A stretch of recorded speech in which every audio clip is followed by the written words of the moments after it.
Tahun 1994, sebuah fenomena punk populer tiba-tiba muncul secara tak terduga.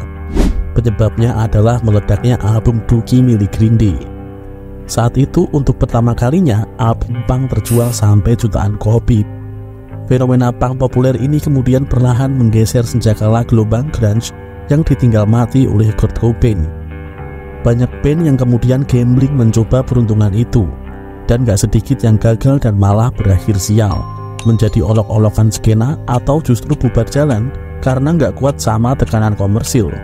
Dan dari banyaknya band punk itu, ada satu band yang justru sangat berhasil dengan tetap berada di label independen. Band itu adalah Rancid.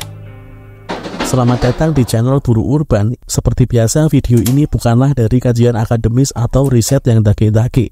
Jadi kita ngobrol santai saja. Kalau ada yang mau nambahin boleh banget, monggo silahkan tulis di kolom komentar. Membicarakan Rancid tentu tidak bisa dipisahkan dari band ska punk paling jenius bernama Operation Ivy.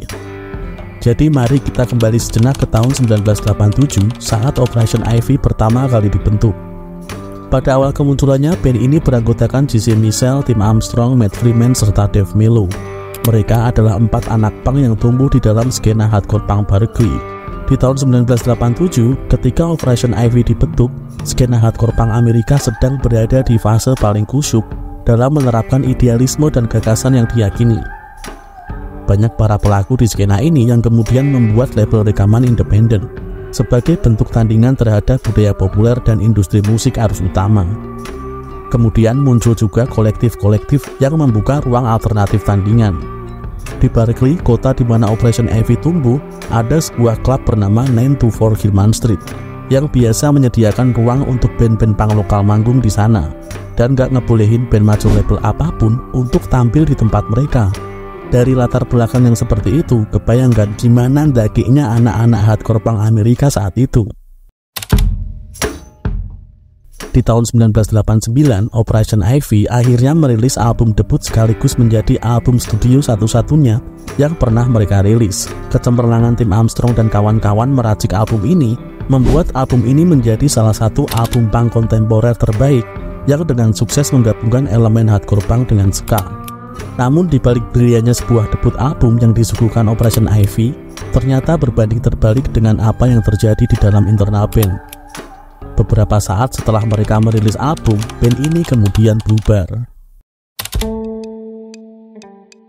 Bubarnya Operation Ivy membuat Tim Armstrong mengalami kekecewaan yang sangat dalam, hingga membuatnya menjadi seorang alkoholik yang taat. Di tengah keterpurukannya itu, Tim Armstrong bersama Matt Freeman beberapa kali mencoba membentuk band baru, mulai dari band ska punk bernama Downfall sampai band hardcore punk bernama Generator. Alih-alih ingin mengulang kesuksesan Operation Ivy, band yang mereka bentuk justru selalu nyungsep dan gagal di tengah jalan. Sampai akhirnya di tahun 1991, Matt Freeman yang masih memiliki tekad kuat untuk ngeband, mencoba menyelamatkan sahabatnya itu, yang makin kesana makin giting, dengan cara mengajaknya kembali membuat sebuah band. Kali ini mereka berdua menamai band baru ini dengan nama Rancid. Setelah sepakat menggunakan nama Rancid, mereka berdua mengajak seorang teman Tim Armstrong yang bernama Brad Reed untuk menjadi drummer mereka. Nama Rancid nampaknya punya jalan yang lebih mulus dibandingkan beberapa band yang sempat Tim Armstrong dan Matt Freeman bentuk pasca bubarnya Operation Ivy. Gak butuh waktu lama, beberapa bulan setelah dibentuk, Rancid langsung memiliki banyak pengikut dan menjadi primadona baru para anak punk di kawasan Berkeley.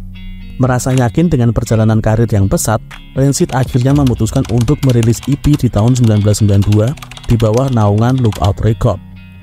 EP itu terbilang berhasil, kurang lebih 10.000 kopi ludes disikat anak-anak punk yang memilai mereka.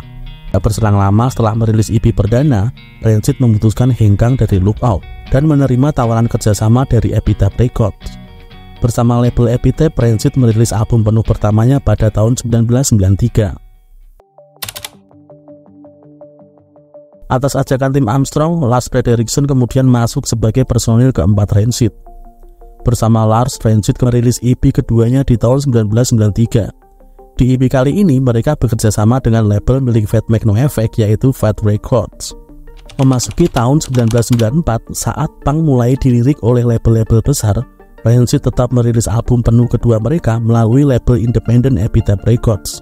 Meski nggak seberhasil Green Day yang merilis Dookie di tahun yang sama, namun album penuh kedua Rancid ini berhasil menduduki peringkat 97 di Billboard 200. Memasuki tahun 1995, siklus punk mulai bergeser. Album Dookie milik Green Day lah biang keroknya. Album mereka terjual sampai 20 juta kopi dan dengan cepat mempengaruhi industri musik arus utama. Banyak label besar yang kemudian tergiur untuk mengontrak band punk sejenis, dan hasilnya nggak sedikit yang mau bekerja sama. The Offspring, Jawbreaker, sampai Drive Like Yahoo adalah sedikit dari banyaknya band punk yang mencoba peruntungan tersebut. Bahkan band punk profesor sekelas Bad Religion sampai tergoda untuk mencoba masuk ke gelombang punk populer ini. Padahal seperti yang kita tahu, kalau salah satu personil mereka adalah pemilik dari label independen Epitaph Records. Di tengah huru-hara yang terjadi atas munculnya fenomena punk major label, Rancid hadir sebagai anomali. Di tahun 1995, di tengah banyaknya tawaran dari major label, Rancid justru kekeh merilis album ketiganya melalui label independen Epitaph Records. Dan ajaibnya, album ketiga Rancid yang dirilis oleh label indie ini justru sangat sukses di pasaran. Albumnya terjual lebih dari 4 juta kopi, brodi. Single mereka seperti Time Bomb, Rudy Soho, sampai Roots Radicals menjadi top request radio dan warawiri muncul di MTV. Setelah kesuksesan yang dicapai lewat album ketiga, sepanjang tahun 1998 sampai 2002, mereka merilis 2 album penuh dan 1 album split bersama NoFX. Meski nggak bisa mencapai angka penjualan yang sama seperti saat merilis album ketiga, namun Rancid terus konsisten mengeluarkan karya melalui label independen. Sampai akhirnya di tahun 2003, Rancid tiba-tiba melakukan sesuatu yang selama ini mereka tentang, yaitu bernaung di bawah major label. Jadi di tahun 2003, mereka merilis Indestructible lewat label Warner Bros yang merupakan sebuah perusahaan rekaman major label. Hal itu bikin fans Rancid terbagi jadi 2 kubu. Kubu pertama adalah para fans yang oke-oke aja sama keputusan Rancid. Dan kubu kedua adalah fans yang ngamuk karena band junjungan mereka akhirnya sell out. Banyak penggemar yang saat itu menanyakan kredibilitas Rancid sebagai band punk populer paling tegak lurus. Dan gak sedikit fans militan yang merasa marah dan kecewa. Keparahan para fans bisa dimaklumi sih, mengingat mereka ngikutin Rancid sejak band ini pertama kali berdiri di era hardcore punk yang militan dan tanpa kompromi. Sebenarnya saat album itu dirilis, gak ada kejelasan soal perjanjian kontrak Rancid dengan Warner. Isu yang beredar sih mereka cuma titip edar. Spekulasi itu muncul karena cover albumnya nggak ada lambang Warner Bros.-nya sama sekali.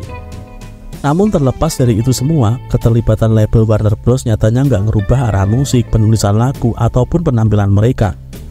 Sejatinya Rancid tetap jadi band punk yang sama seperti saat mereka pertama kali terbentuk. Masih dengan rambut mohawk, jaket spike, sedikit ska, dan juga attitude maksimal sebagai band punk yang istiqomah. Kalau ada 2 hal yang sudah dibuktikan oleh Rancid, itu adalah bahwa mereka punya insting yang jitu membaca pasar, dan yang kedua, mereka adalah band yang gak peduli dengan omongan orang lain. Lihat saja, saat banyak band seangkatannya memulai petualangan baru bersama major label, Rancid tetap hahaha bersama Epitaph melihat band teman-temannya yang akhirnya kelimpangan bubar jalan di gulung industri. Dan ketika Rancid akhirnya berjabat tangan dengan major label pun, tentu mereka juga sudah sadar betul dampak apa yang akan terjadi. Mereka berjudi dengan pasar di waktu yang tepat, meskipun hasilnya remis, ditinggalkan fans lama, namun memenangkan banyak pendengar musik mainstream di generasi yang berbeda. Hari ini, ketika semua orang sudah bisa mengakses musik apapun lewat internet, hal-hal semacam itu rasanya akan lucu jika dipersoalkan.